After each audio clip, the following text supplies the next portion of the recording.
Hello everybody, I'm Raphael Perry and I'm very happy today because I finally get to play Creature of Havoc once again. Now, Creature of Havoc is an unusual fighting fantasy book for me in that I never really got to play it back in the day. There's a lot of people who say this is their favourite book, right up there with Warlock of Firetop Mountain, Forest of Doom, and Death Trap Dungeon, which many people love. But my personal experience with Creature of Havoc has been very limited. I got to play it twice, and on each occasion I'd barely got started when I had to go home, and then the opportunity didn't arise again. So first time was round a mate's house, we were like, oh, let's play a fighting fantasy book today. Creature of Havoc, I haven't played that before. Got about 2/3 of the way through character creation, then I had to go home, and then the book had to go back to the library or something, or he moved house, and I didn't see it again. And then 2 or 3 years later, ran another mate's house, there was a copy of Creature of Havoc. We played a very little bit, up to the people stuck in the mud near the beginning, and that's where I had to stop, and then the book went away, I didn't get to play it. And over the years I've been like, hey, I'd love to play this sometime, because lots of people have very positive things to say about it. There are, people who say it's their favourite, people who say they love the fact that you're not playing a normal adventurer, and that your character sort of mutates or evolves or changes or something over the course of the adventure as you do different things and becomes a different kind of creature. And that it's nice and creative, and I want to give it a go, right? I'm going to dive in. Creature of Havoc came out on Friday, and I grabbed it straight away, but then I had to live stream return to Nangrim demo, and then I had stuff to do on Saturday as well, so now it's like pushing 4 in the morning, late Saturday night, early Sunday morning. I'm gonna dive in and have some fun. Oh, okay, I thought I'd already downloaded this. Let's do that then, sure. So while that's happening, oh, that looks like it won't take very long, will it? Let's talk a little further about it. So, I'm looking forward to... I like the way that it handled character creation mid-adventure, right? You didn't roll your stats at the beginning. You were like, you're running out of a cave, and there's rocks falling down from the roof. Oh, hey, now you're going to take some damage. For damage, you'll need a stamina score. Here, roll up your stamina score, and now apply the damage to it. You can get it up later. Let's get in there. So this will be brand new for me and you, and also it'll be interesting to see if the people at Team Man Games have maintained that original ability score generating structure, or if they've gone with a more traditional approach. So this book for me is a vastly unexplored quantity. I know very little about it. It is book 24, which means it's before book 35, so the original Fighting Fantasy rule works somewhat. So I'll bear that in mind as I go, right? Creature of Havoc is a fighting fantasy game book, an interactive adventure in which the Creature of Havoc is you. You begin this adventure not knowing where you are or who you are. All you know is that you are some kind of creature of instinct, understanding little. During the course of the adventure, it may be possible for you to begin to control your bestial nature, to find out more about yourself, and even to learn your destiny. But even if you know all this, success is by no means certain. Powerful adversaries are ranged against you, and it's up to you to decide which route to follow, which dangers to risk, and which foes to fight. Before embarking on your adventure, you must determine your own strengths and weaknesses. Oh, they are taking a more traditional approach then here, I see. Okay, fine. But first you must choose from one of 3 difficulty settings. Ultimate challenge on the adventurer difficulty mode. Adventurer, for newcomers. Adventurer, the way it was intended. Sure. Hardcore has less skill, and apparently the rations heal more. Free read is the cheap one. We'll go Adventurer. Okay, so let's roll stamina. Oh, we're not a very tough creature. Okay. Skill. Maybe we'll get... Okay. Luck. Can we at least have a decent luck score? Okay, we're a lucky creature, apparently. Awesome. As you learn more about yourself during the adventure, you will realise that you are an extremely powerful creature with skill 8 and stamina 16, capable of killing many opponents with a single blow. If you roll a double when rolling for your attack strength, then you have landed such a death-dealing blow. Your opponent will die instantly without the need to resolve the particular round you're in. So even if you lose, you win and kill. That's powerful. That's a nice simple mechanic as well, really easy to remember and keep track of.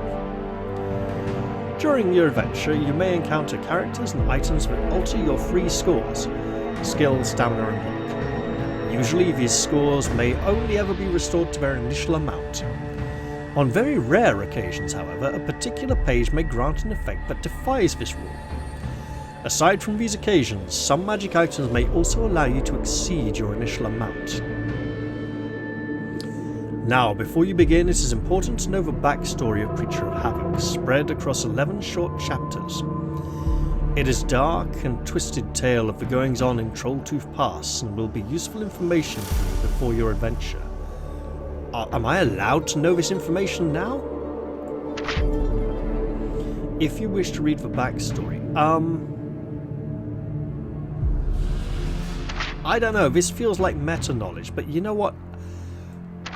I will do it, because I've been invited to. And if this was the original backstory intro into the book, then sure. Chapter 1. The Lay of the Land. The Creature of Havoc adventure takes place in the region of Allansia, where the dusty windward plain meets Trolltooth Pass.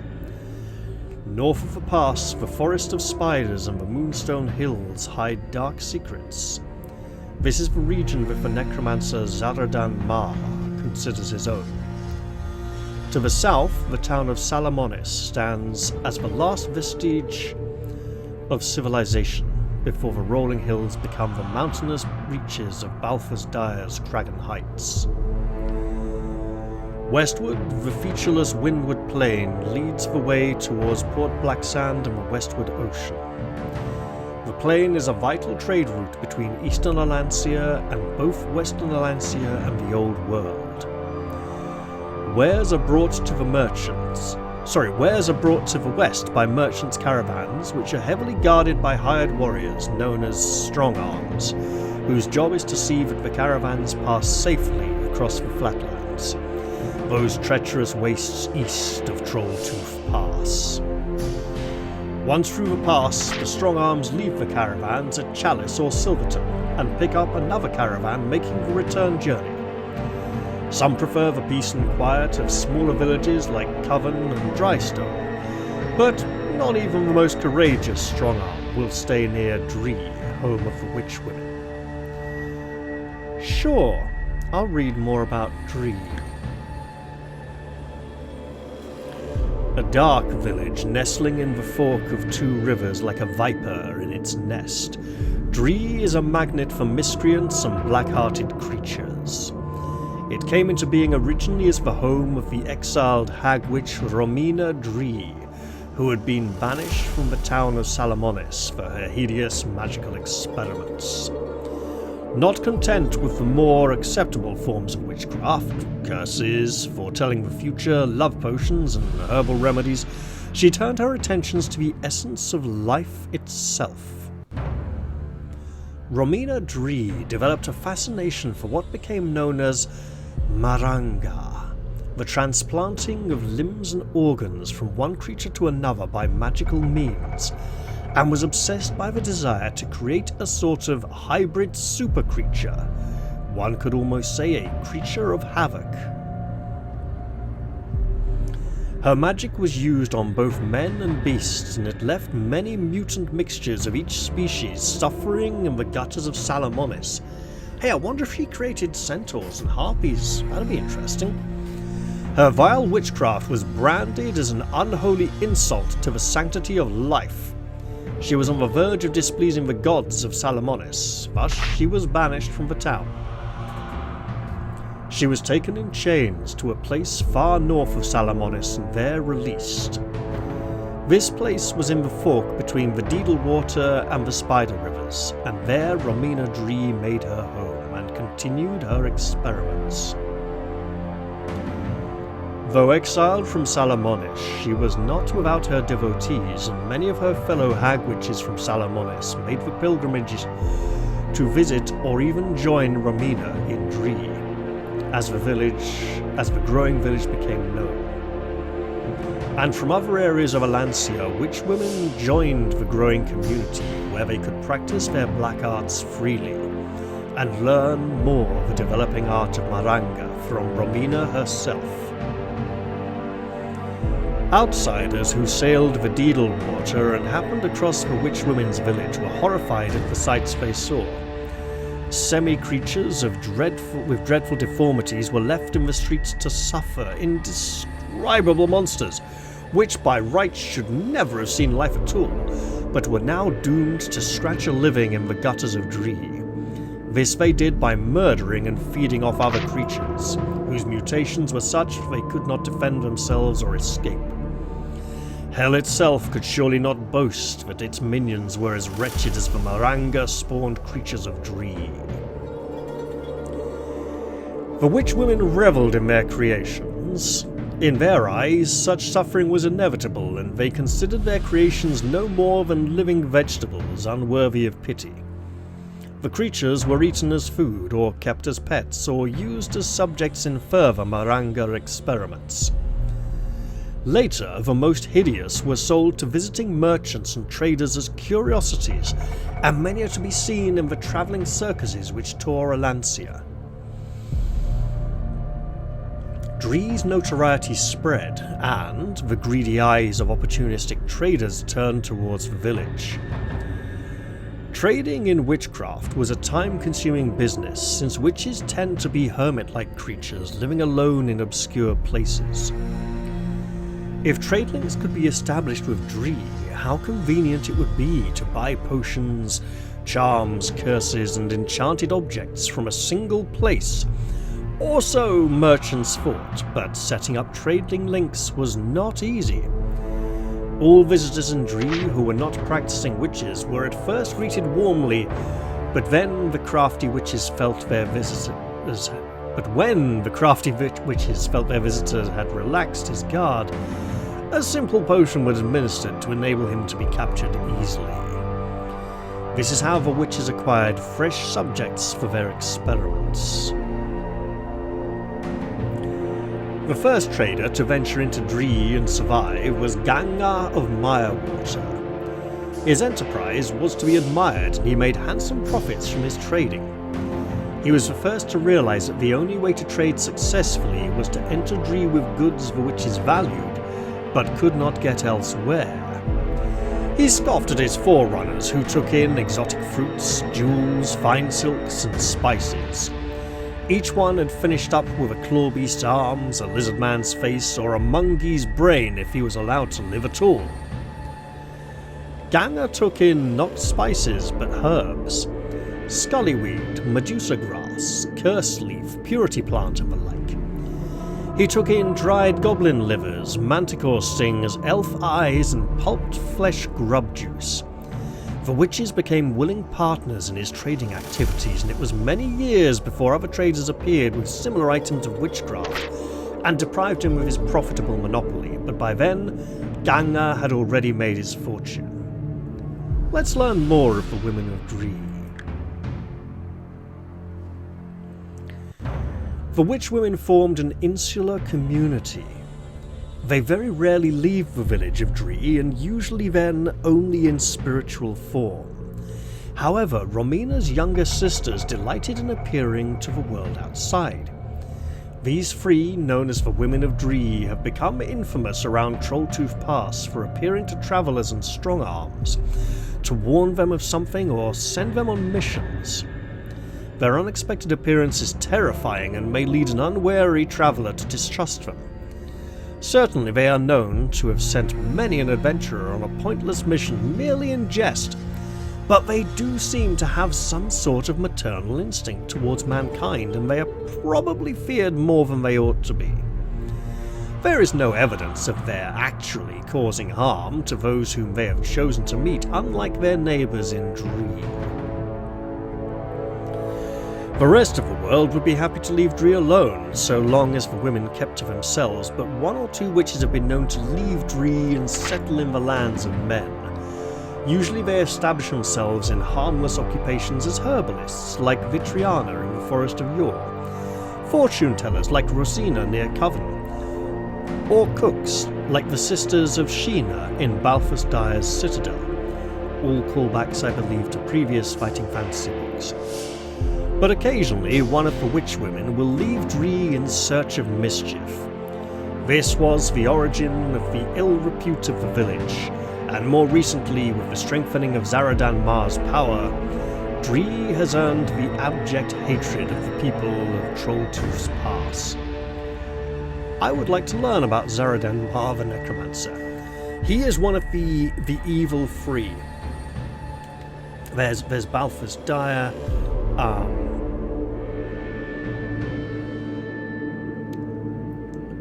there's more than the infamous three, isn't there? There's Zagor, Balthus Dyer, and Zharradan Marr are the three big evil wizards in fighting fantasy. And Zharradan Marr is the one I have the least experience with. The name is great, but I don't have any real experience of this adventure. It was Romina's sisters who secretly raised the infant Zharradan. No one knows who fathered the child, but the most likely candidate is one of the numerous hell demons conjured up by the witch women during their black masses. Some, however, prefer to believe that the necromancer is merely a product of another of the Maranga experiments. Being the only man-child in a village of witch women, the sisters removed him from the village and raised him somewhere in the Moonstone Hills. When he was old enough, Zharradan was sent east into the flatlands to be educated. He had already shown skill in simple sorcery, and the witches wished him to study the magical arts under a teacher of great repute. This man was Volgera Darkstorm, and the younger Zharradan was accepted as his pupil, along with two others, Balthus Dyer and Zagor. So yes, one of the evil three. I don't think Zharradan Marr was the villain in Temple of Terror. I think that was someone else. I can't remember for a moment. But the three of them studied hard and perfectly the black arts, with a skill which Darkstorm had never seen in any of his previous pupils. The three became both friends and rivals, each respecting the other's skills, but each striving to prove that his were the greatest. It was during his studies that Zharradan changed his name. Zharradan Dree, as he was called, was a name that embarrassed him. Dree was the village of witches, and the name was a constant reminder of their primitive magic with its simple herbalism and curses. The only interest Zharradan had in his home was the witches' fascination with Maranga, a subject that obsessed him. He changed his name with a single spell which he had learned especially from an ancient black magic tome. One midsummer night, he locked himself away from sunset to sunrise to complete the ritual. When he emerged, Zharradan Dree was a name which had been erased from the minds of everyone who had ever heard it. Instead, from that time onwards, all knew of the young man as Zharradan Marr. Marr and his co-pupils learned at a rate which astonished the aging Darkstorm, who soon became fearful of their powers. When they sensed their mentor's weakness, the three eventually turned their allegiance from him towards themselves, and they reveled in the power that their new skills brought. In their own minds, they became powerful demigods, scornful of the pathetic world around them. When Volgera Darkstorm realized how dangerous his pupils were becoming, he tried to stop them. The result was a short, bloody battle of magic between them, which ended as the demonic three, as they called themselves collectively, cut down their teacher with a carefully disguised Rain of Knives spell. After looting the old wizard's laboratory, the young sorcerers fled Darkstorm's home and headed east towards Trolltorf Pass. From there, they sought refuge in Darkwood Forest, where they eventually split up to continue on their own separate ways. Oh, maybe Zharradan Marr was the villain in... I don't think he was, though. I'll actually check that after I finish recording now. Yeah, let's learn about the Coven. Zharradan Marr disguised himself as a prospector and headed south towards the village of Coven, a half-day's journey from his home in Dree. Though his disguise was merely a sham to enable him to build an underground stronghold for his future operations, he was astonished to find gold deposits in the ground. He immediately realized that with gold he could recruit an army, and soon his Yellowstone mines were making him a powerful and wealthy man. His real ambition, however, was not to become merely wealthy, but to rule over his own empire, and eventually the whole of Allansia. But this he could not do alone. He had already recruited Velasco Rue, a well-rounded human with a fiery temper, to supervise his mines. Rue was a scruffy character, but he had a will of iron and shared Marr's thirst for power. Wow, I remember the name Velasco Rue. I've remembered that for years, and I didn't remember it was to do with this. His loyalty to his master persuaded Marr to share his secret ambitions with Rue, and between the two of them, they laid plans of conquest.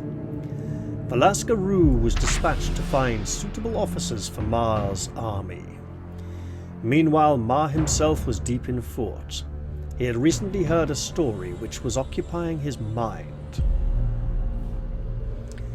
Hanacus, a wizard of neutral alignment, had arrived in Coven to gather supplies to take back to his home of Knot Oak Wood.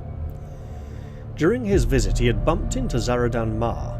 After several hours of talk, Marr offered Hanacus a position within his underground complex, looking after the area in which he held his office, outside the mines. Hanacus gratefully accepted. Marr realized that the wizard knew much about the surrounding regions, and he pressed Hanacus for more and more of his knowledge. Among other tales, Hanacus told Zharradan the legend of the vapours of Stittlewood, which will apparently lead me to the Rainbow Ponds. Hidden deep within the dark paths of the Forest of Spiders, sheltered from prying eyes by tall spear-tipped trees, is an enchanted glade. Though outsiders have never seen this glade, thus no story can ever fully be believed, it is said to contain a number of beautiful rock pools. As if designed by the gods themselves, each pool is decorated with brightly coloured flowers which bloom throughout the seasons. Tall orange lilies scented with sweet perfumes rise from the waters.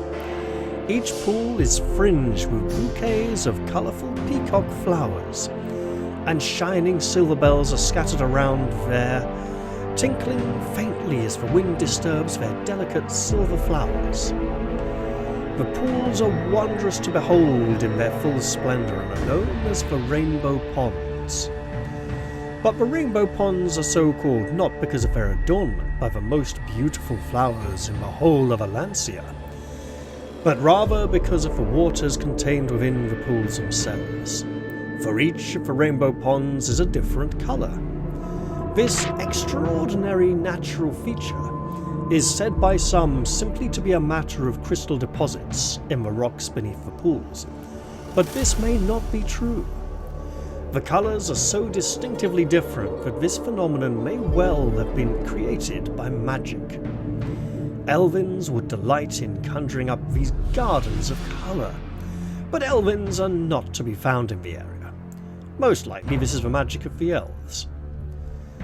Needless to say, speculation abounds about the mysterious properties of the rainbow ponds. The turquoise pond, it is said, brings the gift of beauty.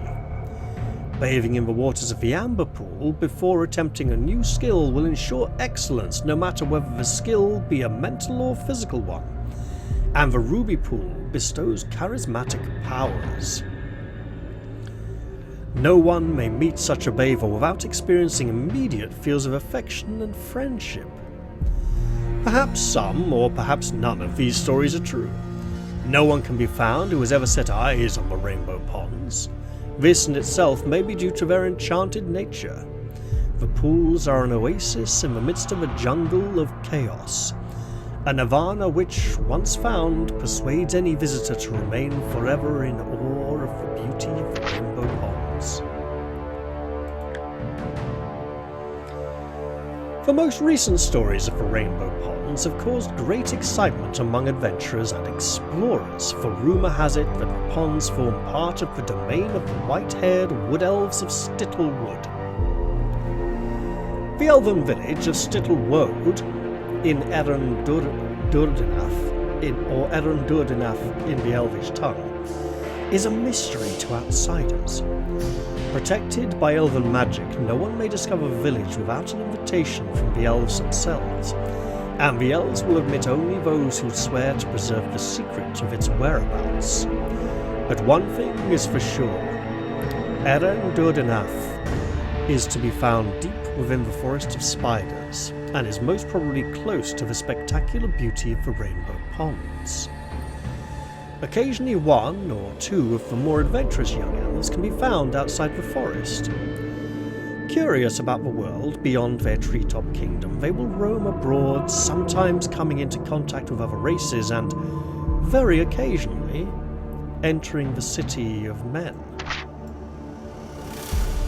One such elf, known as Liha Falsope, ventured as far as the town of Chalice, where he succumbed to the temptations that exist in such places. Stories spread of this mysterious white-haired creature whose manner was so delightful that the young women of Chalice would follow him wherever he went, tittering and offering their favours. The rowdy menfolk knew him as a regular in the town's drinking establishments. They watched in amazement as he entered and won every drinking contest in every inn. At a street market he once acquired a well-made mandolin, and within a short time he was a master of the instrument, delighting every audience with his amusing songs. As his status rose to that of a celebrity within Chalice, folk naturally inquired about his past. At first he managed to remain true to his vow of silence, but this only caused rumours to circulate, not all of which were complimentary to false hope. Eventually he was forced to reveal glimpses of his real past. His stories so enthralled his listeners, and each glimpse spread like wildfire as news around the town, that he was encouraged to tell more and more. Many of his stories he set to music, and even today his songs are known and sung by all the minstrels of western Allansia.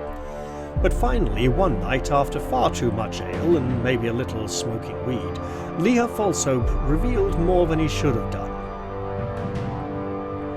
In his drunken conversation with a young serving wench, he not only revealed that Eren Durdinath existed and could be found deep in the Forest of Spiders, but his loose tongue told the story of the Vapours, whose secret had hitherto been known only to his fellow elves.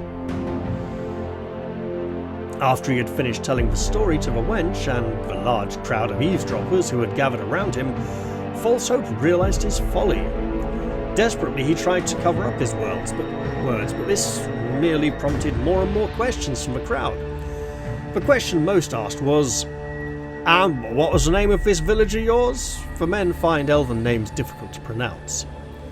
Falsope searched quickly for a name that would throw them off the track, and from somewhere deep in his memories the name Stittlewoad appeared.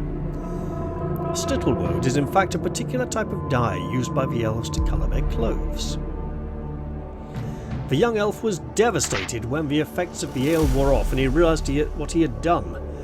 The secrets of generations of wood elves have been revealed to all and sundry in a common inn. He left the town of Chalice and returned to his home in the Forest of Spiders, where he lived the rest of his days in disgrace. Until the day he died, he and his family were social outcasts in Eren Durdinath. Even today, the family of Erulia Falsehope, Liha's great-grandson, must bear the shame which cannot be forgotten for revealing the existence of what became known as the Vapours of Stittlewoad. This is a nice backstory. I hope I'm not boring you guys. For me, this is at least somewhat new. I haven't seen this in a very long time. Since I was much younger and still in school. High in the treetops of the forest, the elves are protected from harm. This is partly due to their magical abilities and their keen eyesight, which is able to spot a likely intruder well in advance of their arrival. But partly, this is a protection bestowed on them as a special favour by their gods. The elves of Stittlewoad believe themselves to be a chosen race, a belief which has a ring of truth to it. After their creation, the gods were astonished by the natural grace and beauty of the white-haired elves they had brought to life. The early priests of Stittlewoad were offered a bargain by their creators. The gods promised to watch over the elves and provide a good deal more protection than they afforded their other creations. In return, each generation of elves undertook to choose an elf maiden to be groomed as eventual queen to rule over Eren Durdinath. Each future queen must be the most perfect child in the village, a maiden of stunning beauty, charming wit, and falseless grace, and on her 18th birthday she had to undergo a celebratory ritual in which she would eventually commune with the gods. This communion represented the greatest honour which could be bestowed on each generation, and the longer this communion lasted, the more pleased the gods were. During the communion, great powers of wisdom and leadership were bestowed on the princess. Afterwards, she would be recognised as Queen of Eren Durdinath, at which point the former queen, I believe, would step down. Within 4 seasons of her accession to the throne, not ascension but accession, interesting, the queen would always give birth. Such a birth was a religious affair, during which the queen was attended only by her priests. When the queen left her priests after the birth, she left alone. Only the priests and a handful of trusted villagers knew what actually happened at the birth, but all knew the result. No normal child was born to the queen. Instead, the gods gifted the queen with a benevolent spirit, a vapor with a special power. Each god had been present at the elf princess's communion. Whichever god had been present at the elf princess communion gave her vapor his special power, which was to be used wisely by her as queen.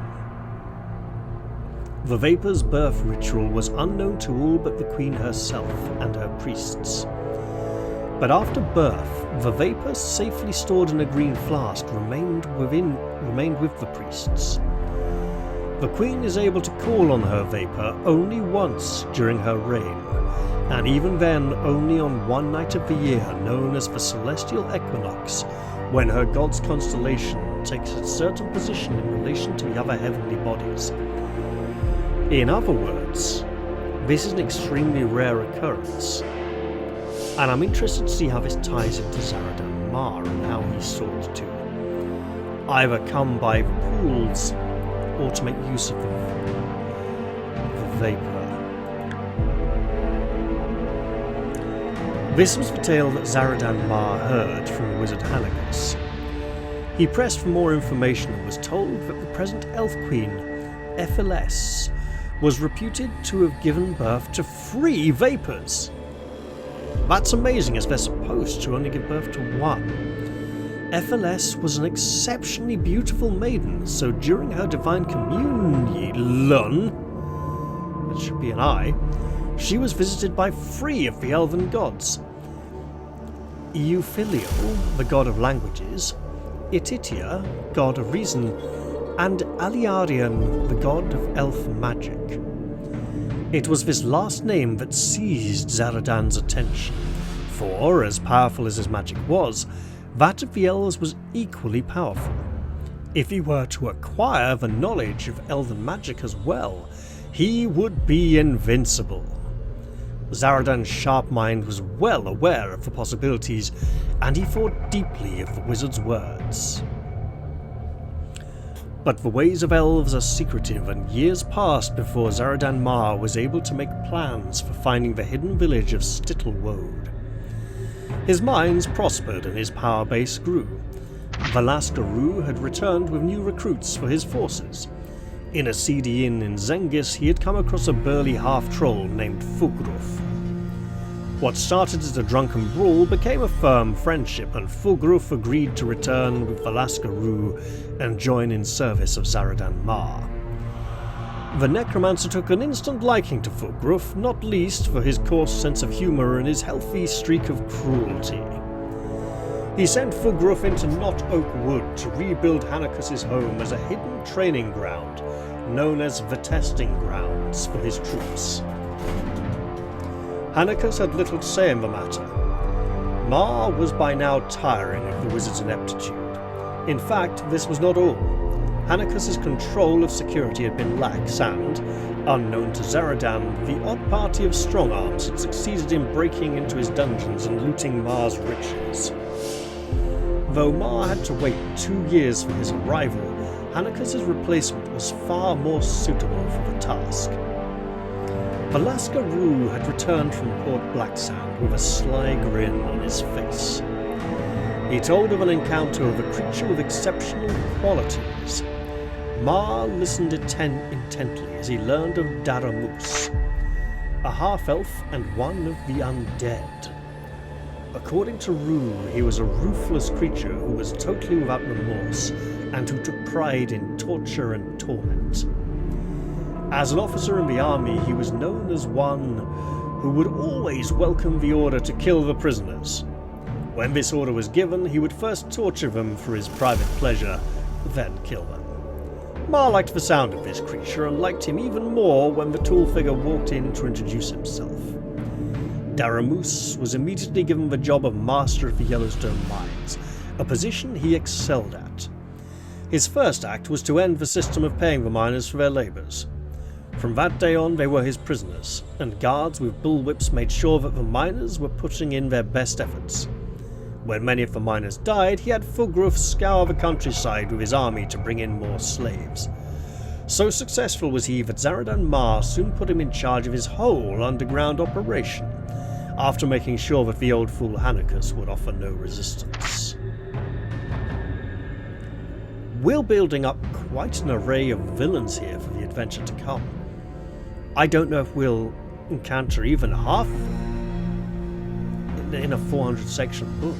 We'll see. Let's learn of Daga Weaseltongue, the innocent traitor. Fugruf's army grew and prospered, and the area of his testing grounds became a place of fear where forest creatures dared not venture. Perhaps it was inevitable, however, that the curiosity of the elves would eventually precipitate a meeting, and this dubious honour befell a young elf, Daga Weaseltongue, cousin of Erulia False Hope. A couple of Marr's legionaries were strolling through the woods when they came across Weaseltongue, training his serpent-headed Ophidiator. A friendship was struck, and regular meetings followed. When Fugruf heard of this encounter, he sent word to Marr, who journeyed immediately to the testing grounds disguised as a rhino man. He likewise befriended the elf and cultivated a friendship. When he felt he had the white-haired elf's trust, Marr skillfully manipulated Weaseltongue under a control creature spell into stealing the vapors from his own royal priests. The vapors were stolen in his dungeon. Sorry, stolen? Should be stored. Yes, the vapors were stored in his dungeons until he could research their secrets. Of course, nothing could be learned about the vapors, as nothing was known of them outside Stittlewode, Thus Zharradan Marr resolved to locate the elven village.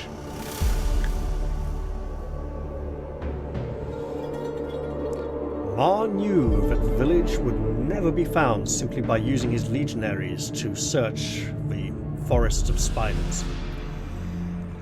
Elf magic would ensure that it remained invisible to outsiders. However, reports were reaching him of another possibility.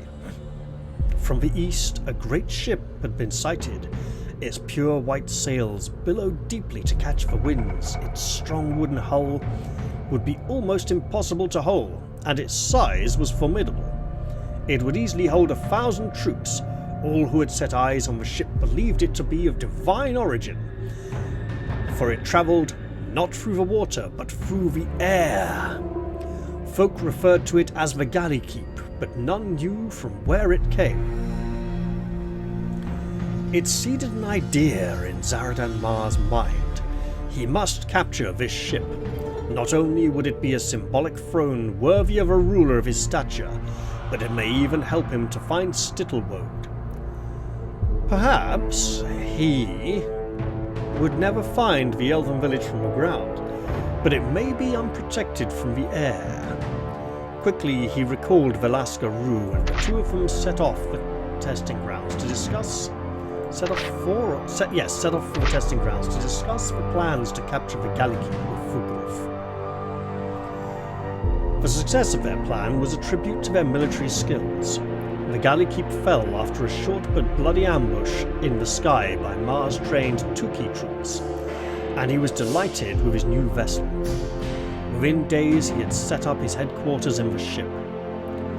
So this is now his home, and he has begun his search over the forest of spiders for the village of Stittlewode.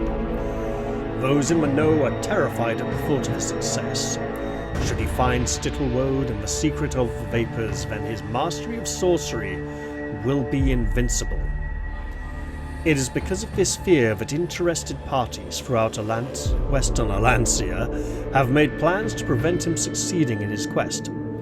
Parties of brave adventurers from Chalice, Silverton and Stonebridge have been sent on missions to capture the vapors and return them to the elves. But since no one has ever seen the vapors, none of the parties know what they are looking for.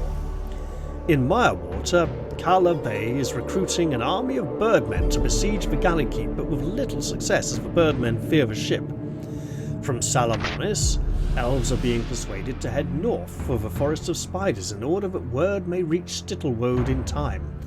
But the forest elves are suspicious even of their own kind, and this expedition may never succeed. Perhaps it is destiny that Zharradan Marr should rule these regions of Allansia. Only time will tell.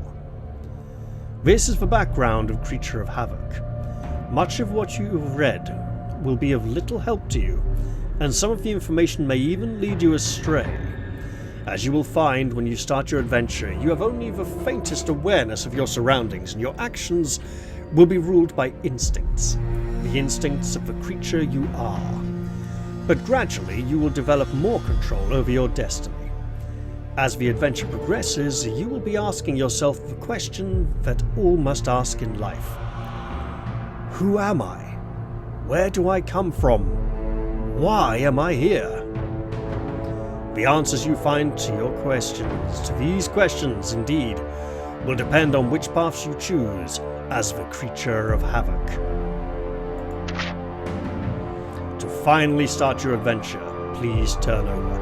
And because this has been quite a lengthy background, I will absolutely put a timestamp in the video description or a pinned comment below so that you can skip ahead to this portion if you like. And in fact, I think I'm going to take a break here just to get a quick drink of water from my throat. And I'll either splice the video together or make it a second episode, but hey ho.